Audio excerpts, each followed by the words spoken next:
Okay, so I didn't know when I was going to be doing another video, but it looks like I'm going to start again. I have some thoughts kind of circulating in my head and feel that it's a good time, feel impressed to kind of share what's on my mind, and hopefully it will be of some significance or value to whoever's listening. So, um, the title of the post is called Babies and Binkies. And first, people might be saying, what the heck is he smoking? But there is something more to this. And if you bear with me, you'll see how this all connects. Hopefully, I will do my best. So, my wife and we have a little toddler. She's 3 years old.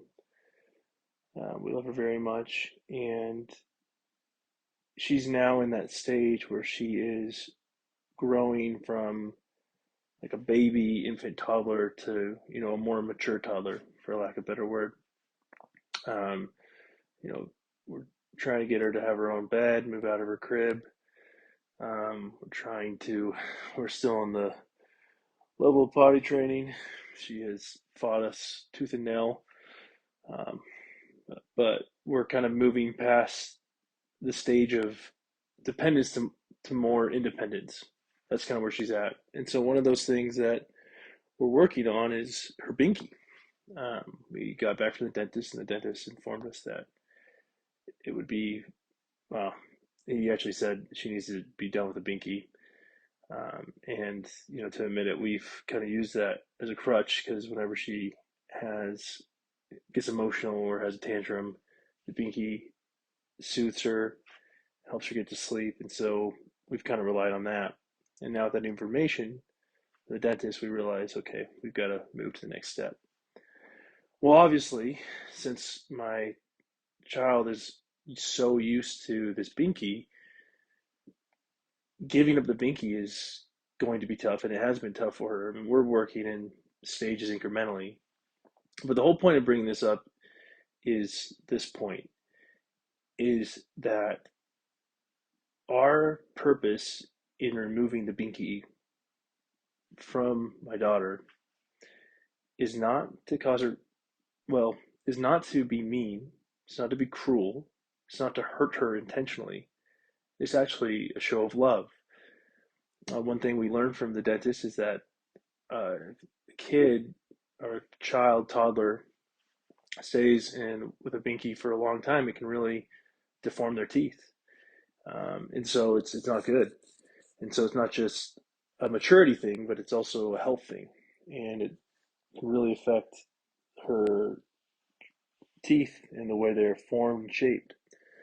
And so my wife and I are really aware of that, and we're trying to get our daughter off the binky for those reasons. And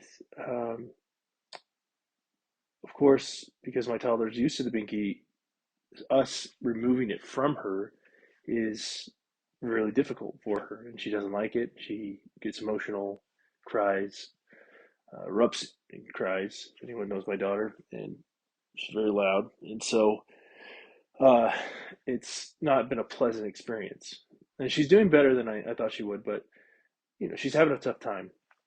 Um, but the thing that's so interesting is our act of love shown to her is by removing the thing that she wants. And so, what this gets to, and this is going to get to a broader point, is that we have in our society created a culture where we define love as um, love is to do something or avoid causing pain to someone else, right? We see this so often right now in the mainstream conversations. We hear it with student debt. We hear it with social issues, trans rights, with racial issues. is this idea that you're not loving.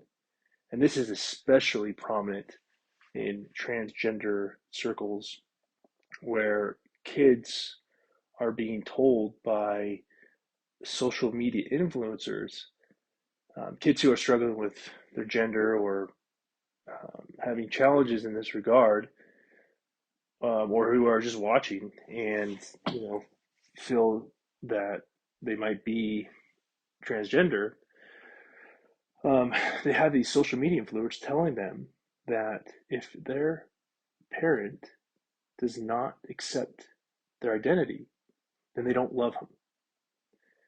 And so these kids are starting to develop this false belief that because my parent wants me to stay with the biologically assigned gender, they must be mean and cruel. And they get these kids get these beliefs that their parents don't love them anymore, and that the real love is those who accept and are accepting of the behavior and accepting of their identity. And, and so this is kind of the stage we're at in our society, is where we've really defined love and showing love as not contributing to pain. And that if you contribute to someone's pain, you don't love them. But going back to the example of my daughter, under that logic, if love is shown by removing pain or not causing pain, then by us removing the binky from my daughter to avoid her having the teeth problems, we're actually showing love. We're not showing love. We're being mean. That's the logic. And that's where we're at in the society right now. And it's really sad to see that we have turned love into a very flimsy and superficial type of expression. And what parents realize, those who have kids and raise kids, or who even are teachers and have worked around kids, or just anyone who's had to mentor or teach someone, you realize that the real expression of love is often harsh or it causes pain, because oftentimes the person you're trying to mentor or teach doesn't know what to do. They have a mistaken understanding and they need to be corrected. And this is very prevalent with kids. I think one thing about being a father is really helped me to understand God in ways that I never could have imagined. I think a lot of my prayers on understanding who God is been answered by having a daughter, because I realize that my life and being a parent is a microcosm, is a example, a microcosm of God.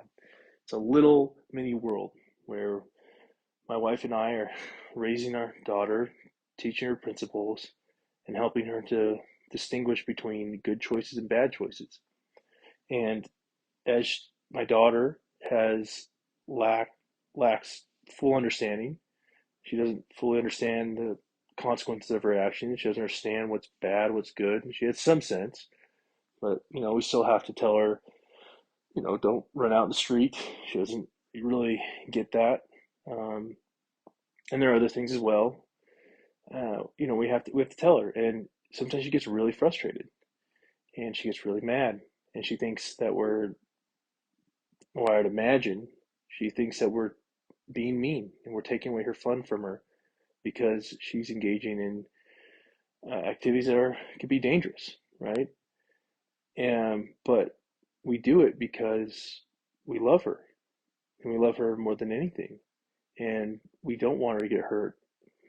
But because she doesn't have the proper understanding, I'd imagine she interprets our initial actions as being unloving, as being mean. But that's the exact opposite. And that's kind of what we have to realize when it comes to God and I guess his servants, is that often showing love is not going to be the most pleasant thing. Um, Because if you really love someone, you are going to help them avoid the challenges, the wrong behaviors, the bad habits that they've adopted. And you have to remove that from the person. And I realize that that's what God does for us, or what he tries to do if we allow him, is he will remove that challenge in our life, or sorry, not challenge, what am I saying? He will try and steer us away from the bad action. But because we become so tied to it, it's harder to remove, and we feel that he's being mean, and we see this, and there's a lot of reasons why God does this. I mean, part of the reason is because good leads to ordering, leads to avoiding chaos, it leads to uh, beneficial life, to flourishing, right? The good leads to flourishing, the bad leads to regression. And that's something the scriptures really point out a lot. And so God is always directing us to the good because the good will improve our lives. And that's why those who obey God prosper, because they adhere to principles that lead to success and flourishing. But what sometimes happens is we mistake what is good, and God tries to correct us. He does it in many ways. He has commandments that steer us into the right direction. Um, he tries to, well, I mean, he uses, I mean, he causes, or not causes, but he encourages his people to vote for good leaders. And even when he establishes nations, he seeks to establish uh, I guess, a leadership class that is good and noble, that can instill those values. And this can go into many different areas, but the point is that God shows us what's good in many different ways. And we often think that we know better. We think that, well, because I feel this way, or because my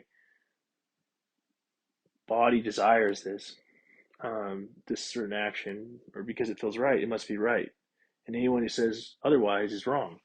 This is especially true with the sexual revolution, how sex is just, you know, like eating. It's no big deal.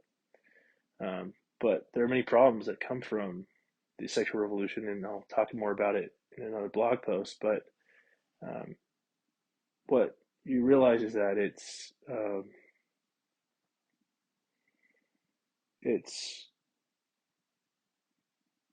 people think that that's the way that leads to joy, and God tries to steer them away from that through commandments or whatever. And they push back and they say, no, that can't be it, because I want to do it and this makes me happy. And God says, no, there's another way. If you just follow these commandments, or you listen to the Spirit, you listen to your conscience, um, it's pointing to a different direction. Or if you just listen to this person, um, whoever it could be, someone in your neighborhood, someone just teaching some truth, um, they can help you, right? And what we're starting to have happen is, because we've defined love, and means don't cause pain. Love means to accommodate people's behavior. We are then actually shunning out and silencing and demonizing and marginalizing those who are trying to show love. And we're seeing it more in society as people speak truth and they try to engage in a good discussion. They're shot down. They're seen and they're labeled as bigots, and they're labeled as being hateful and mean, or even a threat.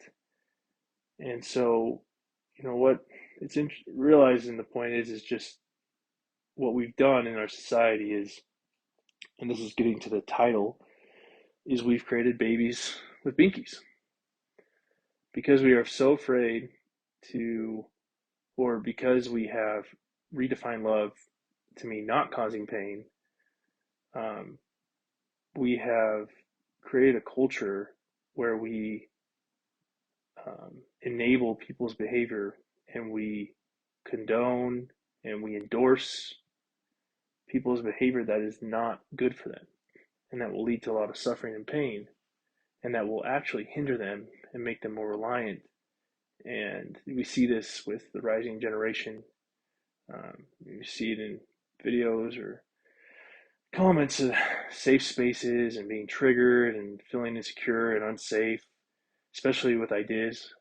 This was prominent with a recent appellate court justice who went to Stanford and gave a talk, and uh, he is more conservative, and some of the decisions he's made and rulings he's made go against and are more conservative bent. And people, the students that were at this gathering, this um, where he was giving his, I guess, lecture or talks, got really offended, and they told him that he was evil, that he was the worst, that he, I mean, all just horrible, horrible accusations, and disparaging him because he had a different view, and that they felt unsafe and they needed, and even the dean later on affirmed their discomfort and told the judge that he was causing them harm because of the words he was saying.